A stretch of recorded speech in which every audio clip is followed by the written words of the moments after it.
Good morning everyone. This is my mini fruit bearing plants. So I wasn't able to put some fertilizer because I don't have time. Pero og na ako'y time is magbutang jud ko ani para mas mutambok pa akong mga tanom.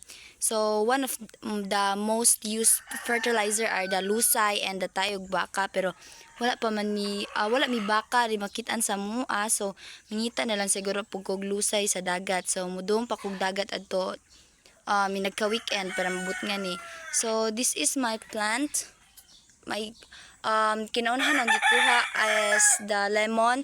This is not just an ordinary lemon, kay dagko ni siya bunga as well as dagko po ni siya og punuan. So as I search on the YouTube, nangita kog way or method saan pagtanom og plants, but wala mo seeds mo nang kining body parts na lang yung gikuha tapos akong giturok. So tulo ni siya ka part, di kini og kini, kay para if mamatay manggali ang isa, ang duha is na possibility nga mabuhi if tarungon lang jug amping naho. So the next one is the bayabas. Duha pod parehas rag method sa gigamit sa lemon, and duha nakabuok siya. So ang gikuha nga part is kanang padung na siya muturok bitaw ang iyang leaves nga mudako. So ana na gikuha.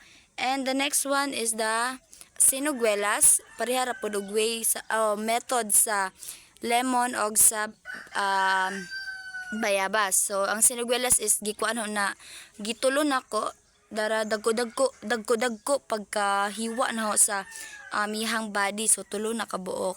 As you can see na siya leaves kaya na nagikuha daan sa punuan. And the next one is the kaimito. Ting season daw ron og kaimito pero wala pa may bunga, so that's why ang katuyihang flowers na lang yung gihang body stem akong gikuha tapos ako nang giturok ani kay tan-awon lang nato if mabuhi ba siya or dili. And the next one is the mangga. So wala man ko'y mangga nga liso, so ako na lang gikuha ni siya sa yuta tapos ako nang gibalhin diri sa pot niya. Ako na motiwas og amping in case og mamatay man gali ni siya, pulihan ako siya glain kay basin og dili niya kaya ani nga pot. And the last one is the nangka. Gikuha ra po nako ni siya sa punuan, no? So gagmay pa kaayo, upat ni siya.